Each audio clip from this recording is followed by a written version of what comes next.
muito boa tarde a todos. Sejam todos bem-vindos em mais um evento promovido pela Secretaria de Saúde. Este evento é um evento que está associado ao Janeiro Branco. O que é o Janeiro Branco? O Janeiro Branco é uma campanha que visa alertar para os cuidados com a saúde mental e emocional a partir da prevenção de doenças decorrentes do estresse, como ansiedade, depressão e pânico.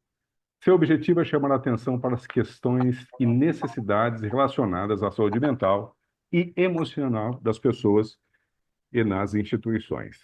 Este evento adere, então, a toda essa campanha desse mês de janeiro, e este evento também, hoje, conta com a participação da doutora, a nossa doutora médica do tribunal, ela que participa conosco cotidianamente, nos ensinando muito sobre a saúde mental, doutora Luísa Carneiro Guerra, é médica psiquiatra pela Universidade Federal Fluminense, psiquiatra pelo Programa de Residência Médica da Universidade Federal do Rio de Janeiro, UFRJ, tem especialização em neurociência e comportamento pela Pontifícia Universidade Católica e tem aperfeiçoamento em psicanálise pelo Instituto SETES Sapienti.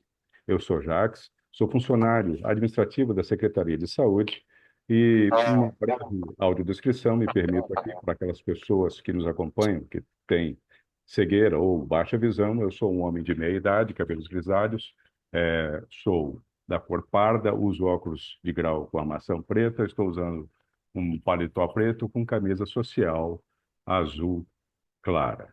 E nós queremos também dizer que, após a palestra, a doutora abrirá um espaço de uns 10 minutos para as perguntas. Eventualmente, você queira participar, fazer sua pergunta, poderá fazer. E também, no decorrer da palestra, será disponibilizado no chat a lista de participação para que você possa registrar sua presença, que automaticamente será registrado no CIGEP com 1 hora aula. Então, sem muito mais delongas, nós queremos então passar e saudar a doutora Luísa Guerra. Doutora. Olá, boa tarde a todos. É um prazer estar aqui hoje falando com os senhores. Obrigada, Jax. Eu queria muito agradecer também à Secretaria de Saúde, a doutora Célia, nossa diretora, o Demétrios, nosso vice-diretor, é, a Gisele, né, do setor de programas de saúde, que está aí sempre no, né, nesse suporte, aí viabilizando esses eventos que são tão importantes, né? Eu vou começar compartilhando a minha tela com vocês.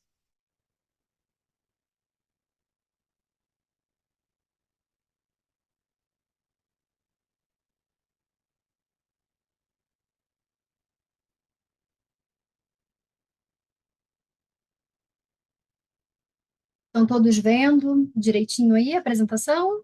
Tudo certo? Para mim aparece bem, doutora. Então tá bom. Bom, pessoal, o tema da palestra é Janeiro Branco, né, e a construção cotidiana da saúde mental.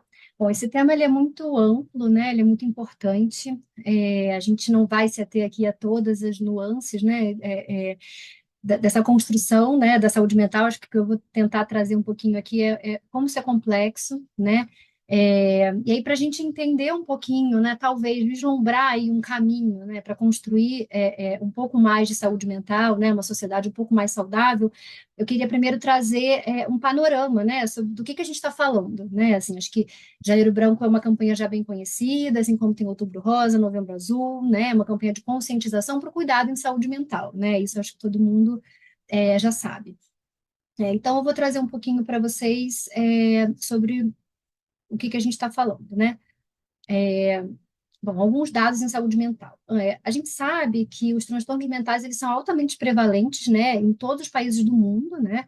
É, e na grande maioria do mundo eles são subdiagnosticados e subtratados, né? A gente sabe que o adoecimento psíquico é uma questão de saúde pública não só no Brasil, né? Eles são as principais causas de anos vividos com incapacidade, né? E uma das principais causas de morte também em todo o mundo, né? E as consequências econômicas, né, são enormes, né? As consequências econômicas disso, né, da perda em produtividade, por exemplo, ela ultrapassa, né, o custo com os cuidados em saúde mental, né? Então, assim, é algo bem expressivo.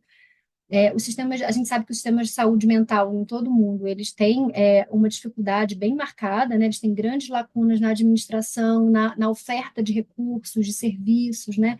No acesso a esses serviços. Então, e grande parte disso tem a ver também ainda, né? Com a falta de educação em saúde, com o estigma relacionado aos transtornos mentais. Então, por isso que eventos como esse são super importantes, né?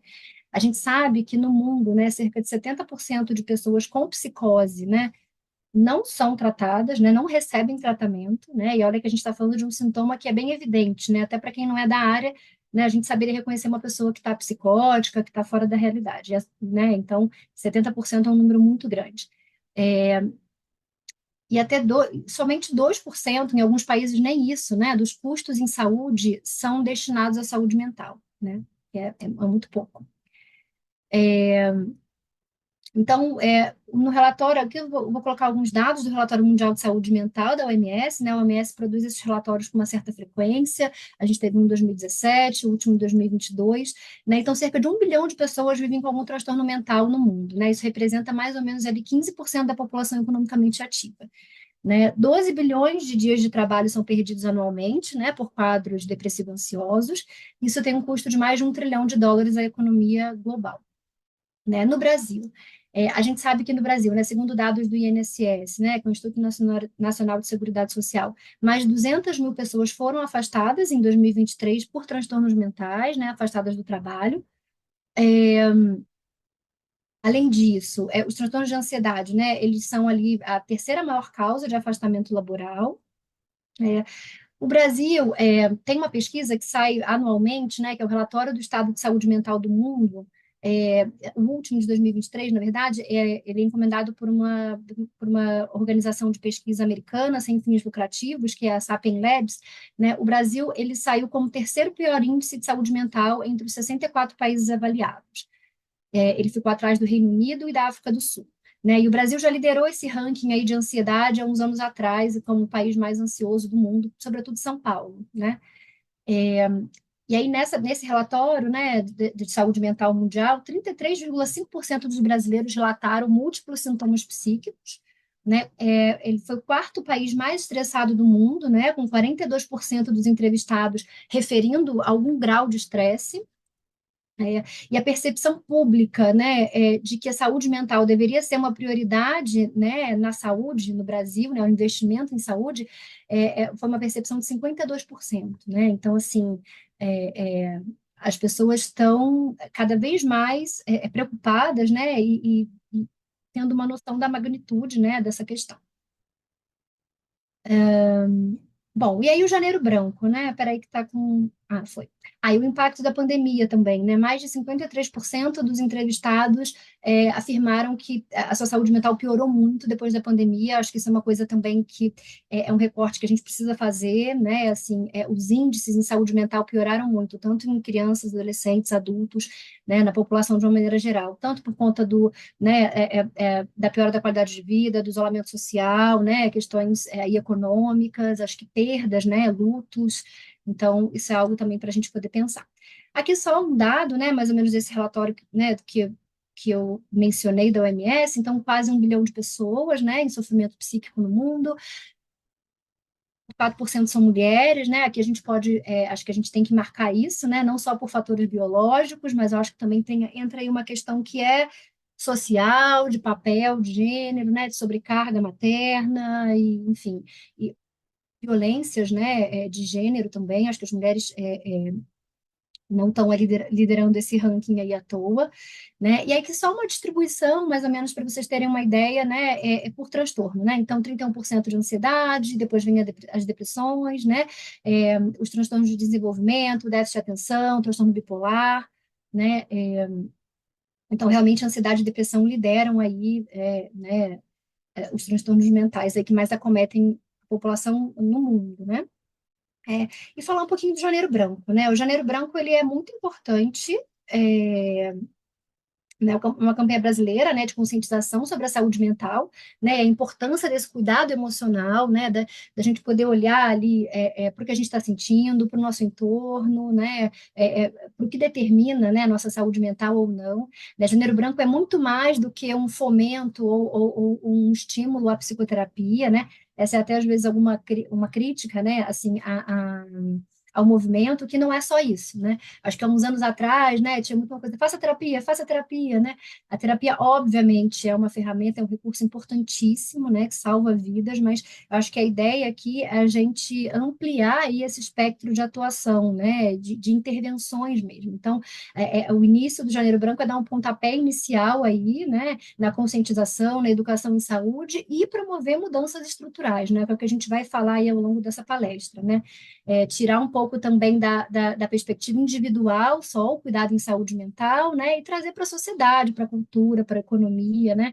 É, então, ter mais saúde mental não depende só de uma atitude deliberada minha de, né, de fazer terapia ou de olhar mais para mim. Mas, claro, isso é importante, mas a gente precisa ampliar essa discussão e partir para a ação. Né? Ela foi criada em 2014, essa campanha, né, por um psicólogo mineiro, né? E aí, só uma curiosidade, eu acho que vocês já devem ter ouvido falar, né? Por que janeiro e por que a cor branca, né? Então, tradicionalmente, o início do ano é uma época em que a gente faz resoluções, planejamento, né? Um momento propício aí para quem quer pensar na vida, né? Mudar hábitos, focar no bem-estar, né? É uma época que as pessoas estão mais dispostas mesmo a refletir sobre mudanças positivas, né? Não só na saúde mental. Então, acho que a cor branca também simbolizaria isso, assim, um novo recomeço, uma folha em branco, né? Uma nova história a ser escrita, né? O branco pode estar aí associado para algumas pessoas a paz, clareza, né? Que são conceitos bastante importantes aí quando a gente fala de saúde mental, né? Então, a gente tem esse objetivo de reduzir o preconceito, né? Falar sobre saúde mental é super importante para isso, né? Isso ainda é um tabu. Incentivar a ajuda, né? A busca por ajuda profissional, né? E educar mesmo a sociedade, né? Sobre, bom, o que é um transtorno mental, o que não é, né? Quando procurar ajuda, o que é o normal, o que é o patológico, né? E, né, como eu falei ali no início, estimular políticas públicas mesmo que vão promover uma mudança efetiva social, né? E duradoura. E aí aqui só um conceito, né? A gente fala muito da doença, né? Do transtorno, até quando a gente pega os manuais diagnósticos aí, que a gente tem a CID, né? O DSM, que é uma classificação americana, né? E a CID, né? Que é da OMS, a gente foca muito no transtorno, né? O que é estar doente mentalmente, mas o que é ter saúde mental também? Obviamente que essa não é uma definição fechada, né? Isso é muito complexo, mas seria um estado de bem-estar emocional, né? Esses dados também são da OMS, né? Um estado emocional e psicológico mediante o qual o indivíduo ele é capaz de utilizar suas habilidades emocionais e cognitivas, né? Bem como as suas funções sociais, a fim de responder às demandas da vida cotidiana, né? Então, ter saúde mental não é estar sempre bem, né? Não é estar sempre feliz, né? Então, acho que isso é uma desconstrução que a gente precisa fazer, né? Um indivíduo saudável mentalmente, ele é capaz, né, em geral, de usar adequadamente suas habilidades sociais e cognitivas básicas, ele é capaz de reconhecer, de expressar e de modular as próprias emoções, né? Ele tem uma autoconsciência, né? Ele é capaz de manifestar empatia com outras pessoas, né? Isso é um sinal de saúde mental. E ele tem flexibilidade, né? E habilidade para lidar com eventos adversos da vida, né? E também para transitar por diferentes papéis sociais.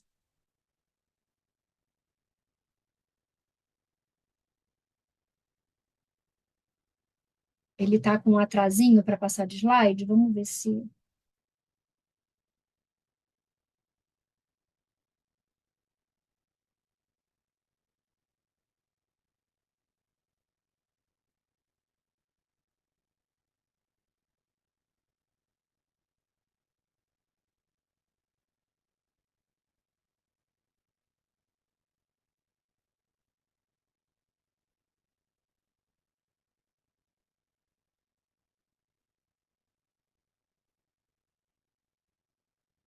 Não está indo, peraí.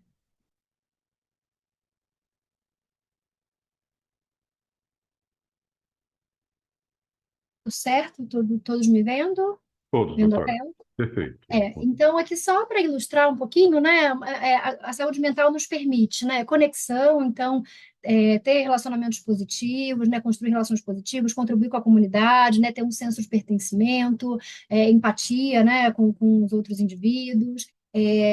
A gente fica capaz de lidar com o estresse, né, de se adaptar à mudança, né, de adotar novas ideias. Então, muitas vezes uma rigidez, ela, né, ela diz ali de alguma questão psíquica, de tomar decisões complexas, né, de fazer escolhas complexas, de entender, né, e de manejar as nossas emoções, né, de desenvolver ali nossas habilidades cognitivas, educacionais, né, de conseguir ter uma educação, né, de ganhar a vida, né, de fazer escolhas saudáveis, de aprender novas habilidades, né, e essa função que seria de florescer, né, de ganhar, que seria de ter consciência das nossas próprias habilidades, de se sentir bem, né, capacidade de se sentir bem.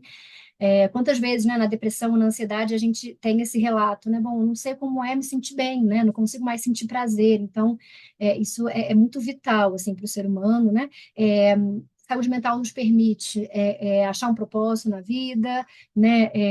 Pensar sobre o bem-estar, né? Nosso e dos outros, né? E, por outro lado, o que que seria um transtorno?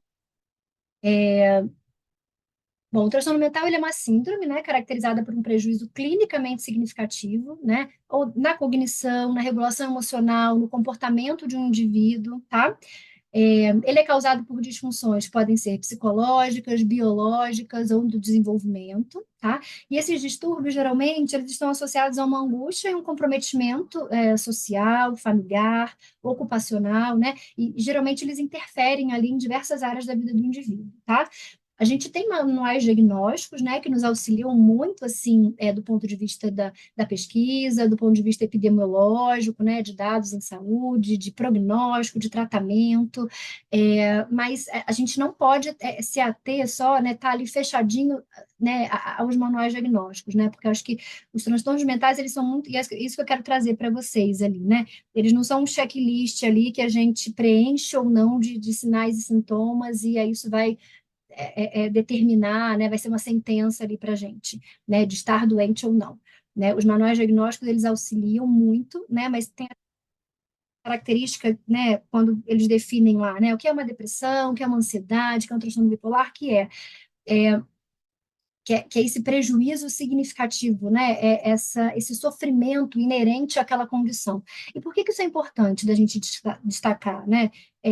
Porque o conceito de normal e patológico, ele muda muito, né? Ao longo dos séculos, de acordo com a sociedade que a gente vive, com a cultura, né? A gente tem exemplos disso aí, então, o que para uma cultura é considerado doente, né, ou anormal, para outra pode não ser. Então, quando a gente, por isso que é muito importante a gente ter cuidado quando a gente fala de sintoma, né? Quando a gente lê um checklist de sintomas se encaixa. Então, a gente tem sempre que, por isso que essa avaliação ela é tão complexa, inclusive para os profissionais de saúde, né? É, Muitas vezes um diagnóstico em psiquiatria ele é dado ao longo do tempo, né? Não numa única, num único encontro, né? Ou numa única conversa, justamente por conta desses aspectos mais subjetivos que também entram em cena. E eu acho que é muito importante a gente fazer esse recorte do prejuízo, do sofrimento, né? E do que faz ou não sentido ali para aquela pessoa. Né, dentro daquele contexto, né, histórico, cultural, né, porque senão também a gente patologiza o diferente, né, e estar doente mentalmente não é igual a ser diferente, né? Assim, você pode ser diferente e ser saudável mentalmente. Então, a gente tem que tomar muito cuidado com qual é a régua da norma, né? Qual que é a norma? Nem sempre o que diverge da norma é anormal no sentido, né, de doente, de algo a ser tratado. Né? Então, isso é muito importante. E aqui, só para a gente, só reforçando um pouco, não vou me ater muito nessa figura, mas aqui esses quadrantes representam, né, o nível de bem-estar mental, né, e a ausência ou presença de sintomas psíquicos. Por que que eu quis trazer isso?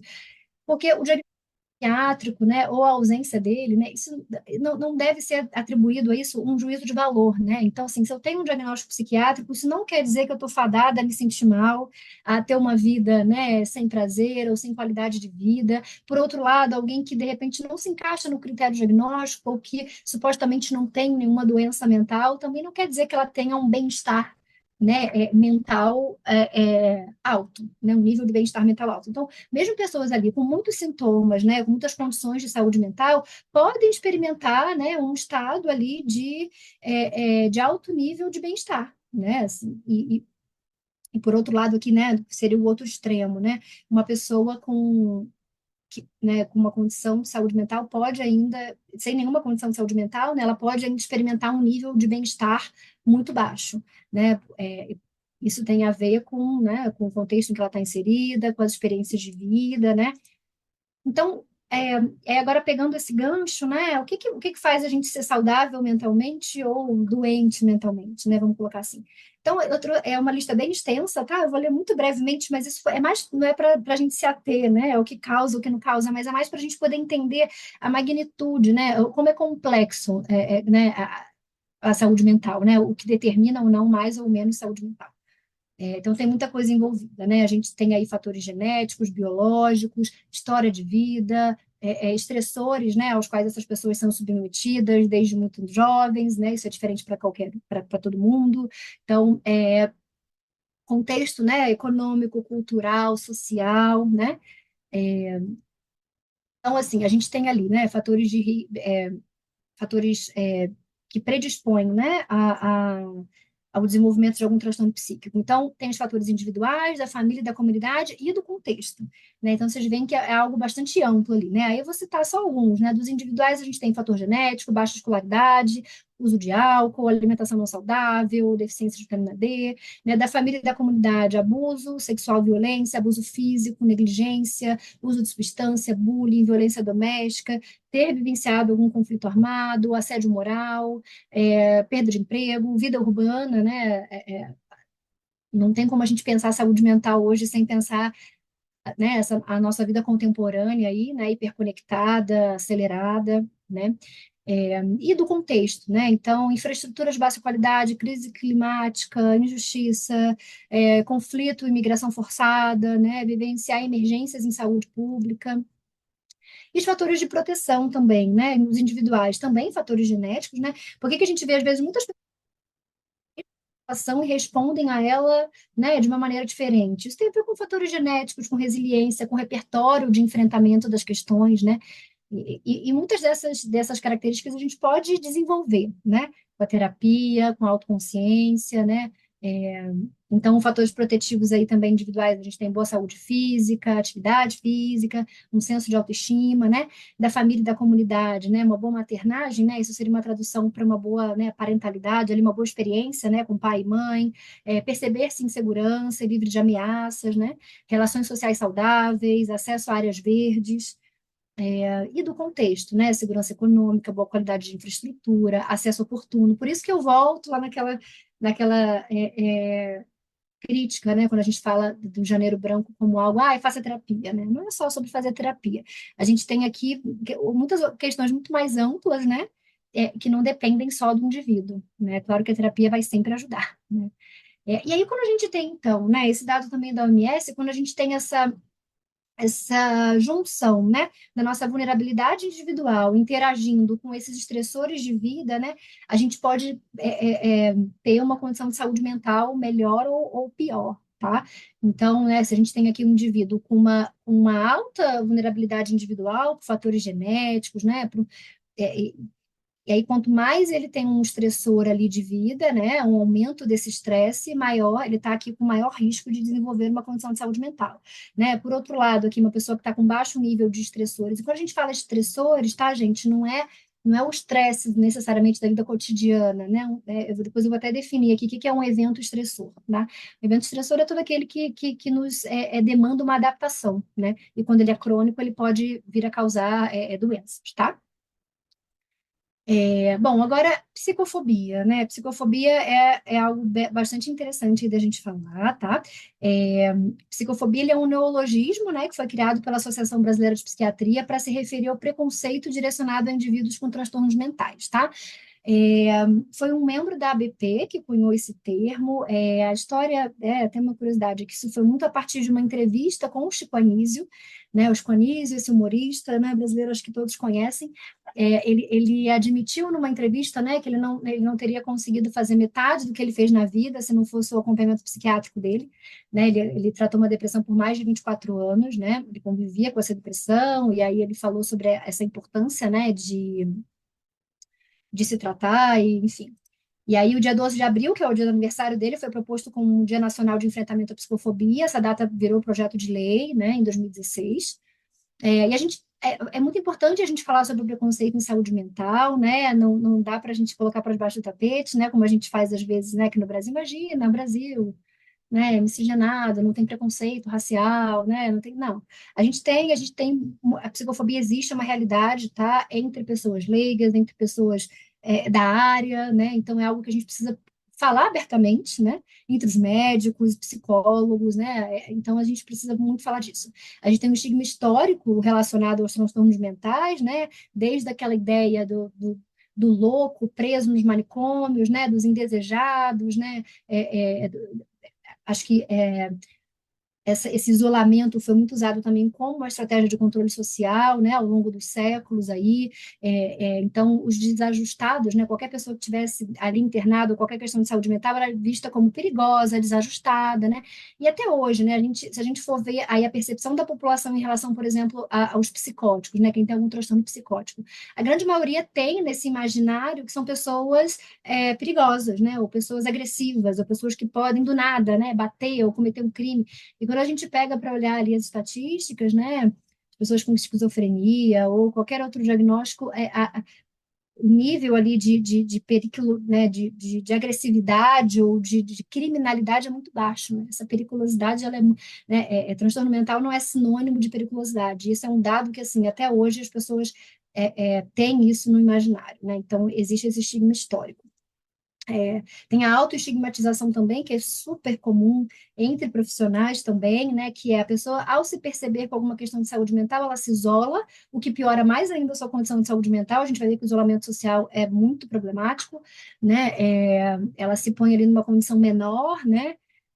O estigma no ambiente de trabalho, o ambiente de trabalho é um ambiente, né, ainda mais nessa nossa sociedade, né, que preza por performance, por produtividade, né? Muitas vezes admitir-se doente, né, mentalmente, pode ser associado a uma baixa produtividade, a um desequilíbrio emocional, a uma pessoa que não vai entregar, que não vai trabalhar, que vai faltar, né? Então, acho que a gente precisa trabalhar muito isso, né?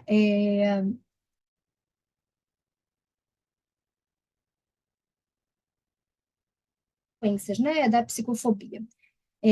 Esse estigma social, né, porque muitas pessoas com transtorno mental, elas enfrentam mesmo, né, essa rejeição, essa exclusão social, né, e aí, como eu falei, né, esse isolamento pode agravar os sintomas, né, uma barreira ao acesso à saúde, e aqui é super importante, né, a gente pensar não só do lado do paciente, né, a pessoa, ela deixa de procurar ajuda por medo de ser ridicularizada, por medo do preconceito, e também, muitas vezes, os profissionais de saúde não estão tão preparados, assim, para esse atendimento, né, a gente tem isso também, uma base estatística para isso, né?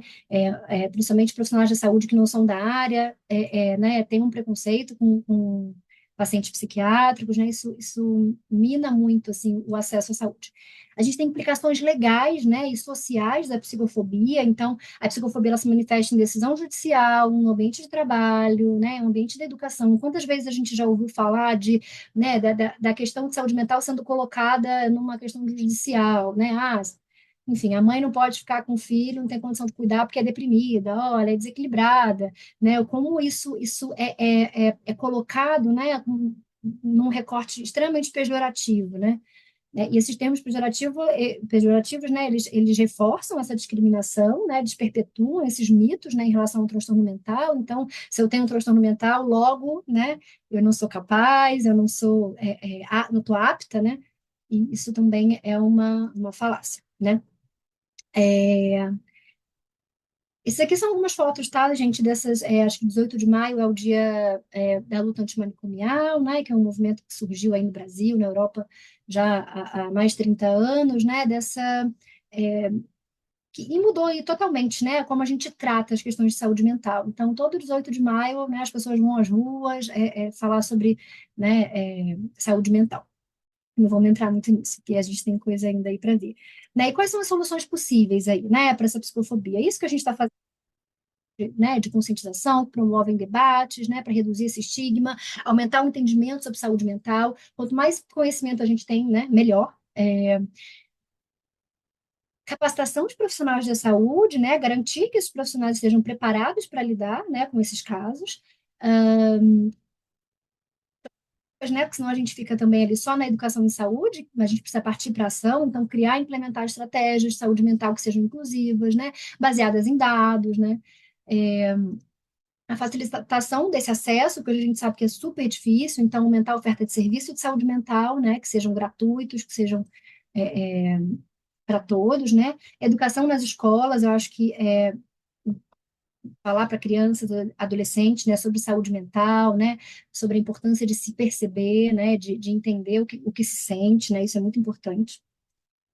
E aqui só alguns dados sobre subnotificação, né, dos transtornos mentais. A gente sabe que os próprios sistemas de saúde subnotificam, não estão preparados, às vezes, para fazer essa notificação, né? Então, muitas vezes os pacientes vão para a emergência, né, do hospital geral, isso não é notificado, esse dado se perde, né?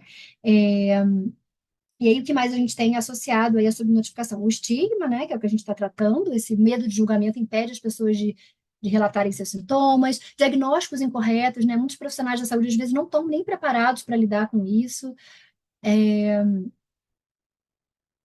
a falta de acesso a esses serviços, então pessoas em zonas rurais, né, não conseguem nem ter um acesso, né, como é que isso vai ser computado ali, e aspectos culturais também, né, ainda hoje a gente tem muitos sintomas interpretados como preguiça, como fraqueza, né, questões espirituais, isso faz com que as pessoas não procurem ajuda, tá? E aí, os dados globais é um pouco isso do que eu já falei, né? A gente tem mais de 70% de pacientes, por exemplo, psicóticos que não têm um tratamento ou um diagnóstico, que é algo alarmante, né? Porque a psicose seria ali um sintoma evidente, né? Até para quem não é da área, né? De que algo não vai bem. Então, para a gente ver como a questão é muito séria, né? Suicídio aí como uma das maiores né, causas de morte no mundo, né? Para cada suicídio consumado, a gente tem pelo menos 20 tentativas, né? São números aí muito expressivos. Menos de 2%, né? Acho que eu já falei isso também lá no início, do gasto em saúde no mundo, né? Ele vai para a saúde mental, quer dizer, uma questão que é tão expressiva tem tão pouco investimento ainda, né? E até curioso isso, né, quando a gente fala ali de estigma também, eu até esqueci de dar esse exemplo, vou dar um exemplo muito breve, né, durante a minha formação, a gente estava numa enfermaria de neurologia diante de uma mulher que não estava conseguindo andar, ela estava totalmente paralisada da cintura para baixo, já há alguns meses, né, todos foram descartadas todas as causas clínicas, físicas, né, então ela fez biópsia do músculo, não era nada nervoso, medular, né, enfim, a neurologia não sabia mais o que fazer no caso, e aí acho que é aí que vem a nuance aí da coisa, né? E aí todo mundo repetia. Aí quando a psiquiatria foi lá olhar, né? Vamos lá ver o que que é, o que pode ser, ela está somatizando, o que que é, o que que não é. A gente conversou depois de algumas sessões, assim, ficou muito claro ali que isso era uma experiência traumática que ela tinha tido em relação à morte da mãe, mas o que fica muito evidente nesses casos é que todo mundo falava para ela, mas você não tem nada, mas você não tem nada, né? Você não tem nada aqui, não tem nada acontecendo. Ó, olha seus exames aqui, tá tudo bem, né? E aí até forçavam um pouco, né? Pensaram um pouco numa simulação, não era, né? De fato, até caía do leito, né? Quando tentava levantar. Então, essa frase é muito problemática, né? Não é nada, é alguma coisa. O sofrimento psíquico é alguma coisa. O fato da gente muitas vezes carecer ali de uma materialidade, né? De um exame, de uma coisa que comprove, né? De algo que está ali quebrado, disfuncional, né? Como em outras condições de saúde mental a gente tem, né, de saúde a gente tem, né? Não quer dizer que não é nada, né? Então, né, a mulher estava, poxa, sem trabalhar, longe dos filhos, né? Numa situação assim muito debilitada, é alguma coisa, né? A gente precisa primeiro nomear, né? Primeiro a gente precisa dizer, você tem uma questão grave de saúde mental, né? E a gente vai trabalhar nela, enfim. Ficou tudo bem com essa pessoa, né? No final, mas só para ilustrar assim como né? Como o vocabulário muda muita coisa. E aí, assim, a gente falou aqui, né, gente, de muitos fatores que talvez não estejam muito no nosso controle, né? Que são fatores genéticos, de história de vida, né? A gente não muda muito necessariamente o que a gente já viveu, né? As experiências pelas quais a gente passou, a família que a gente nasceu, né? A nossa condição econômica. Mas quando a gente pensa, né? Em alcançar o máximo possível de saúde mental, a gente tem ali fatores que a gente pode, né? E aí que a gente vai falar um pouco da medicina do estilo de vida, tá? É, então, o que que é essa medicina do estilo de vida? E aí, tudo que eu vou falar aqui, a gente consegue extrapolar também para a psiquiatria, tá? Para a psiquiatria do estilo de vida. Então, essa é uma estratégia, né, medicina do estilo de vida complementar, né, baseada em evidências, tá, para lidar com as consequências na saúde contemporânea resultantes da urbanização, da globalização, né, da industrialização. Então, a gente tem que esse modo de vida contemporâneo, ele está nos adoecendo, né? A gente tem uma epidemia de obesidade, de sedentarismo, né, de pessoas ansiosas. Então, né, a gente precisa olhar para o impacto. Se a gente olha só ali, né, para o fim dessa cadeia, que é o adoecimento, que é o estabelecimento da doença, a gente está perdendo ali grandes chances de mudar esse cenário, né? A gente já viu que isso causa um colapso tremendo, né, de tudo, do sistema de saúde e da sociedade, né? A gente não consegue dar conta dessa demanda quando ela já, né, já virou uma doença. Então, a medicina do estilo de vida, ela não é uma alternativa à medicina tradicional, ela é uma disciplina recente, né, da medicina, baseada em evidência, que procura estudar isso. Que intervenções, o que é possível da gente fazer, tá, para mudar o desfecho, né, da nossa saúde em relação a doenças crônicas e psíquicas, né? Então, ela tem ali alguns pilares, né? Alimentação, né? A gente sabe que hábitos alimentares saudáveis, eles não só evitam, como auxiliam no tratamento de doença, tá?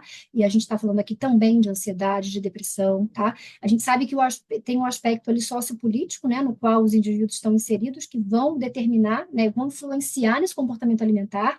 Então, por isso aí, de novo, né? A gente está falando aqui de medidas que a gente pode fazer, né? Que dependem do nosso comportamento, mas a gente precisa entender que a gente precisa mudar a sociedade, né? Que isso não é só, não basta querer. Algumas pessoas querem e não podem, né? Então, o que a gente come tem a ver também com o nosso contexto social e econômico, né? Onde a gente está inserido, e a gente precisa sempre lembrar disso, né? Porque senão a gente só responsabiliza o indivíduo por uma questão que é social, né? Que é coletiva. Então, a gente tem uma necessidade, né, de lutar aí por intervenções como taxação de bebida açucarada, taxação de bebida alcoólica, né, de industrializados, né, facilitar o acesso a alimentos in natura. A gente sabe que uma dieta plant-based, né, baseada em vegetais, em comida fresca, né, comida de verdade, ela reduz aí uma série de doenças, né, e ajuda no tratamento de muitas outras, né? Então é aquela máxima de descascar mais e desembalar menos, né? As pessoas voltarem a ter esse hábito aí cultural de cozinhar, né? Mas como fazer isso, né? Numa sociedade que é tão acelerada, que nos exige tanto, né? A gente já tem aí uma sobrecarga tremenda, né? Uma coisa para a gente refletir. O sono. O sono, ele é causa e consequência de transtornos mentais, né? Eu falo isso para todos os meus pacientes, não adianta tratar uma coisa sem tratar outra, né? O sono é uma necessidade humana, como comida, água, ar, né? A perda da qualidade do sono, então, ele vai prejudicar a saúde cerebral, em termos de citocina inflamatória, né? Emocional e física, tá? Ele aumenta o risco para doença metabólica, cardiovascular, psiquiátrica, tá? Dormir, né? Assim como comer, depende muito de um comportamento voluntário, né? E a sociedade atual, ela dificulta essas bolhas, né, relacionadas à higiene do sono, por exemplo, né? Porque a gente tem esse desafio da desconexão, né, da iluminação, né? Lá na antiguidade, lá muito tempo atrás, a gente dormia à noite, né? Era muito mais fácil, né? Não tinha a iluminação artificial. Então, ia caindo a luz do sol, a gente ia produzindo melatonina, o processo era muito mais natural, né? Hoje a gente tem aí o trabalho até tarde, a luz artificial, agora o uso de tela, né? Tem essas informações que não param o tempo inteiro, né? Tem até um fenômeno que gera muita ansiedade, né? Que do inglês ele chama Fear of Missing Out, que é o FOMO, né? Que é o medo de perder, né? Medo de perder alguma coisa, de estar fora das experiências. Então, se eu tá fora do que está rolando se você não está na rede social, não está na internet, né? Então, é quase um cacuete, né? A gente checar o telefone o tempo inteiro, né? É um medo de perder, porque de fato é uma enxurrada de informação, você vai se desligar ali por algumas horas, você vai perder alguma coisa, né? A atividade física, que é um pilar muitíssimo importante, a OMS ela tem o objetivo de diminuir a inatividade física em 15% entre adultos e adolescentes até 2030. A gente vive hoje uma epidemia de obesidade, de sedentarismo. E aqui, gente, quando a gente fala do papel da atividade física na saúde mental, né, e na saúde cardiovascular também, saiu até um estudo recente falando disso. A gente não está falando só sobre aquela atividade física formal, que você vai lá 1 hora por dia na academia e fica e malha, vai embora para casa. A gente está falando do comportamento ativo, né? Então, não adianta, né, alguma coisa adianta, né? Mas também não é, o interessante não é que você vá lá e pague, né? Tire do seu checklist, né? Ah, como ter uma saúde mental, atividade física, beleza. Fiquei lá 1 hora na academia, então tá pago. Não, não tá pago. Né? Assim, ter um comportamento não sedentário, né? Quer dizer, tá mais ao ar livre, passear com o cachorro, fazer pausas durante o trabalho, né? Quem está ali muito na frente do computador, então sair mesmo, andar, né? Preferir escada, preferir. Isso parece besteira, mas no fim das contas isso tem um impacto assim muito grande, né? Nessa diminuição do comportamento sedentário, que está exacerbado, né? Na depressão, na ansiedade. Um quarto pilar seria o combate ao uso de substâncias, né? A gente tem muitas vezes essas substâncias, né? Além de todo o dano físico, elas estão ali prejudicando, né? Algum sintoma psíquico ou até mascarando, né? Então, quantas pessoas eu recebo, né? No consultório que estão há anos bebendo à noite, né? 2, 3 tacinhas de vinho para relaxar. Na verdade, estão tratando uma ansiedade com substância, né?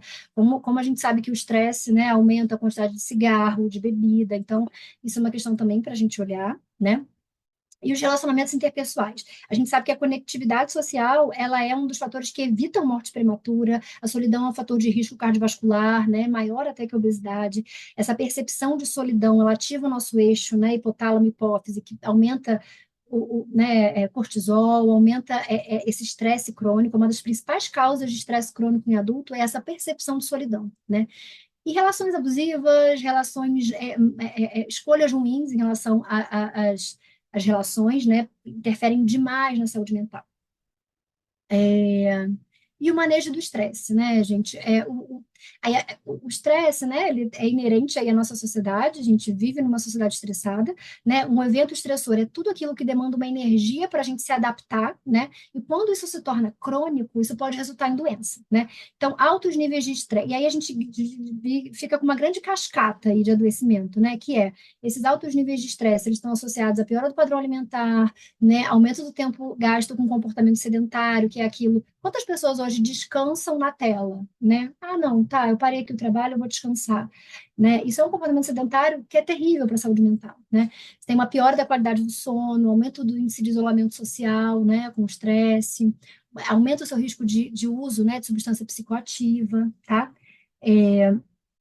Então, o que mais a gente pode, além desses 6 pilares, aí a gente pode pensar, né?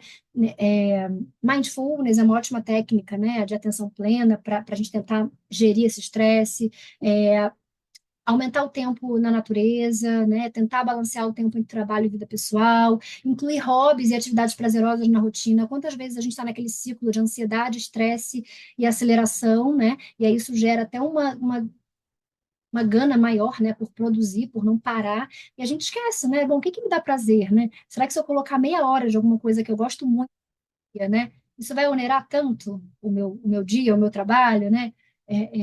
Então, acho que conseguir furar essa bolha para começar né, a colocar na rotina pequenas atividades, né, que gerem prazer e bem-estar, né, diminuir o contato com a tela, né, não vou ficar aqui citando as evidências científicas, a gente tem muitas, mas o uso de tela, ele está se tornando também, né, uma questão de saúde pública, ele interfere demais na saúde mental, né, depois da pandemia a gente tem diversos estudos aí com crianças e adolescentes, assim, com efeitos devastadores, né? Mas mesmo em adultos, na população idosa, né? Isso tem virado um vício, né? Uma questão que está piorando demais a saúde mental, né? Predispõe a depressão, ansiedade, né? É, então, é algo também aí para a gente pensar, né?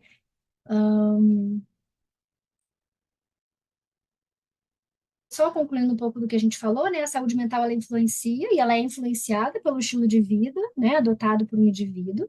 Então, né? A gente não tem lá só fatores biológicos ou químicos relacionados, né? À saúde mental. Se fosse assim, todo mundo viria com um conjunto de sinais e sintomas, a gente faria uma medicação e estaria todo mundo muito bem. A gente sabe que essa não é a realidade, né?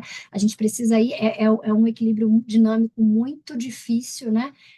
Tem muitos determinantes que são também coletivos, sociais, econômicos, né? Por isso que eu acho que a gente tem que trazer, sim, a responsabilidade para o indivíduo, né? No que lhe compete, né? Mas a gente não só, né? A gente também não pode tratar como individual uma questão que é coletiva, né? Então, a gente precisa repensar a sociedade, a gente precisa repensar o nosso modo de produção, de trabalho, de relações, né? Como a gente fala com o outro, como que a gente se comunica, né? É, que tipos de pequenas violências a gente pratica ao longo do nosso dia, né? Isso tem um impacto na saúde mental coletiva, né? E aí, aqui só ilustrando, né, um pouco disso que eu falei do estilo de vida, né? Hoje em dia a gente tem essas ferramentas práticas, né? Baseadas em evidência, também aplicadas à psiquiatria, né, e à saúde mental. Eu acho que não só quem é médico, ou psicólogo, ou paciente, sabe que a gente tem uma limitação muito grande da farmacologia, né, da psicofarmacologia, a gente não resolve tudo com remédio, né? Então, a gente precisa pensar nessas estratégias como tratamento, como prevenção, né? É, Bom, acho que era isso que eu queria falar para vocês. Quem tiver alguma dúvida, Temos, doutora. Temos. Primeiro, muito obrigado pela participação da senhora. Temos, sim. uhum. E bastante. Inclusive, aqui, nós observamos desde o começo da palestra, dentre as muitas informações que a senhora nos trouxe, uma das formas de se engajar para que haja uma melhora nessa situação toda, de se criar uma saúde mental cotidiana, é o conhecimento. O Uhum. conhecimento a partir de debates também, a partir de troca de ideias, a partir de conversas, conversar sobre isso. E quando a senhora expunha, algumas pessoas aqui participantes, inclusive, ecoavam justamente aquilo que a senhora falava. Por exemplo, nós temos aqui algumas pessoas que se manifestaram, né? E dentre elas, quando a senhora falava da questão do isolamento, do preconceito, ou o preconceito em que a sociedade coloca contra quem supostamente tem essa dificuldade, ou do próprio isolamento, o auto-isolamento, né? São dois polos ruins no resultado final da coisa. Então, uma colega que se manifestou aqui ecoando o que a senhora falava. Eu tenho um pavor de falar sobre o transtorno que eu tenho, porque as pessoas passam a nos tratar com desconfiança de todos os nossos atos. Nos tratam como loucos, como se nada devesse ser levado em consideração, né? E aí, outra colega, né, se solidariza, complementa e diz que não dá, né, que é muito importante essa informação. Outra sugere que esse comportamento e que a pessoa quer ver diferente seja ignorado, porque tem isso. A Cláudia, né, fala que esse estigma contra doenças mentais é tão forte que até poucos anos atrás as pessoas tinham muita resistência, inclusive, em consultar um psiquiatra por receio de ser considerado louco pelos demais. E aqui eu faço uma pergunta, apesar de ter muitos aqui, doutora, pergunta: ainda existe esse sentimento, essa percepção de que a pessoa, né, será considerado louco? É uma cultura geral? É um medo infundado? O que que a senhora acha? O medo da pessoa ser considerada louca, tendo um É, diagnóstico? não, Não, de ser considerada louca, né, tendo um diagnóstico, ou procurando um psiquiatra. A entrar, vou sim, procurar um psiquiatra. Tem, ainda sim, existe. isso ainda existe, sim. É. Né? O louco aí, né, no sentido de quem vai perder o controle da própria vida, né? A gente vê muito isso com o uso de psicofármacos, né? Isso até é um adendo aqui que eu gostaria de ter falado, eu acabei não falando, dessa coisa da medicação, né? Acho que a gente tem que pensar sempre num caminho do meio, né? Nem tanto ao céu, nem tanto ao inferno. Assim como a gente tem também aí uma tendência da sociedade da hipermedicalização da vida, né? Então, eu não posso entrar em contato com nenhuma emoção que seja negativa, né? Então, eu preciso, né? Porque para dar conta dessa sociedade é um pouco assim, né? Você tem que produzir, você tem que estar com a academia em dia, tem que estar sempre feliz, né? Tem que estar. Então, como é que a gente entra em contato, como é que a gente volta a entrar em contato com emoções negativas sem necessariamente patologizar isso tudo? Né? Então, se eu estou triste, isso não quer dizer que eu estou deprimida, né? Se alguma coisa, é aquilo que a gente falou lá da definição de saúde mental, né? A definição de saúde mental é a sua capacidade de se adaptar ao ambiente também, né? Então, se acontece algo, um fator ali que te demanda estar triste, né? Você perdeu alguém, aconteceu uma situação ruim, é um sinal de saúde mental você ficar triste, né? Ou ficar feliz quando é o contrário, né? Então, a gente tem um pouco essa tendência hoje, né? Desses hiperdiagnósticos também, mas também tem aquela outra coisa, né? Muita gente que a gente recebe, às vezes, tem um super preconceito em relação à medicação, né? Então, bom, eu não vou tomar, não, mas eu estava no psicólogo até agora, estava tranquilo, precisei do psiquiatra porque eu tô doido, né? Então, quem toma remédio nunca mais fica sem remédio, né? O remédio é para sempre. Então, vê muito o diagnóstico como uma sentença, né? E testado de que, bom, não dei conta, perdi o controle, tô, né? O que seria numa maneira, pejorativa aí da gente dizer fiquei louco, né? Então, isso acontece muito, né? As pessoas ainda têm esse preconceito, Ainda ainda têm tem. essa dificuldade. É preciso de conhecimento e campanhas, como a senhora disse, e políticas públicas. Se der tempo, a gente comenta sobre essas políticas públicas. Mas também, por outro lado, ecoando a questão do conhecimento e também de trazer esse assunto para ser tratado de forma aberta na sociedade, o Danilo fala aqui, ó, vou fazer 60 anos e completar 32 anos de TRT. Estou retornando de afastamento por estresse, ansiedade e depressão. Graças a Deus, todos os colegas do Sejusc, da Baixada Santista e das demais unidades de Santos estão sendo bastante acolhedores, que já começa então a haver aí uma conscientização a partir do conhecimento, Uhum. né? Isso ecoou, outras também falaram, parabenizaram, inclusive aplaudiram essa atitude desse acolhimento dos colegas. É quando estou falando. Agora, fazendo perguntas mais tópicas, doutora, e eu estou falando um pouco mais rapidamente para a gente observar o tempo aqui da nossa apresentação. Doutor Leizu, o que pode ser feito para preservar a saúde mental das pessoas que estão em teletrabalho? Bem sucinta, doutora. Ah, isso aí é um desafio, né? A gente lida com isso todos os dias.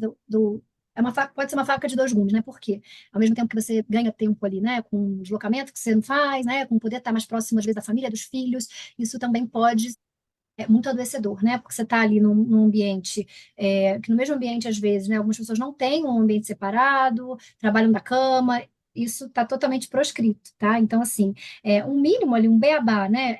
Ter um ambiente só para isso, acordar, trocar de roupa, né? Fazer esses processos, né? Como se você fosse ali sair para trabalhar. Então, acorda, come, né? Toma seu banho, enfim, põe uma outra roupa que não seja roupa de dormir, né? Tentar minimamente separar um ambiente para isso, né? Então, eu ouço muito relato de algumas mulheres que estão ali trabalhando e o filho está ali, e demanda e barulho, e, né? Isso, em termos de estresse, né? De estímulo, é terrível. Então, acho que poder marcar bem, né? O que que é o ambiente de trabalho, o que que é o momento do trabalho. É claro que é uma qualidade de vida também, né? Você poder ali desligar o computador e tirar só uma hora de almoço na sua casa, né? Poder descansar um pouquinho, poder, né? Tomar um banho durante o dia, mas eu acho que principalmente quantas pessoas relatam, né, que trabalham mais no teletrabalho, então conseguir colocar esses limites, né? Bom, deu o meu momento, né? Eu não vou olhar o WhatsApp, eu vou desligar o computador, eu não vou deixar notificação de nada aqui. Então, acho que são algumas coisas que a gente pode tentar fazer para nos preservarmos, né? É, Perfeito. Doutora, essa foi a pergunta da Elaine. Da Cláudia qual tem tempo estimado para a recuperação de um burnout?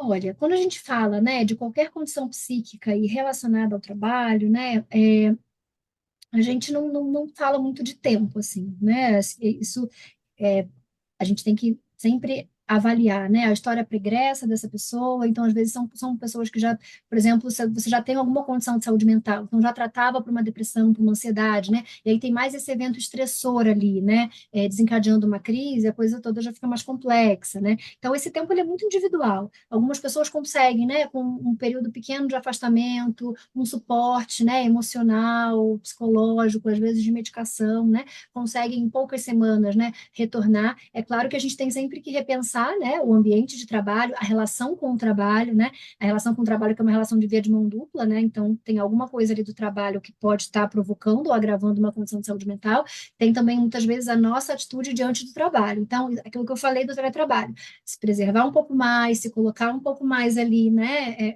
se protegendo, né, dessa demanda enlouquecida, por exemplo. Então, algumas pessoas vão também, a partir disso, né, piorar condições anteriores ou desenvolver condições de saúde mental mais prolongadas, né?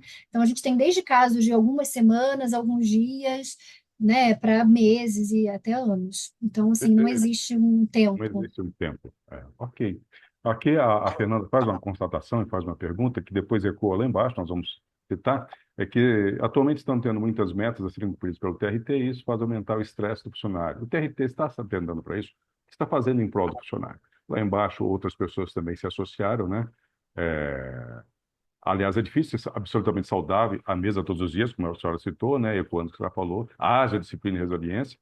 Outra pessoa também, né, participante, Reco, a colega anterior, sobre muito trabalho no TRT, e também outros aí se juntando, olha, muitos meses, muitos anos de trabalho no TRT, e os meses de novembro e dezembro foram sendo antes, e outro fala da questão do algoritmo, né, como se fosse só metas. A senhora poderia comentar, doutora, essa observação? A gente vive, né? Eu falei, né, lá no início, eu acho que isso é uma questão muito estrutural, né?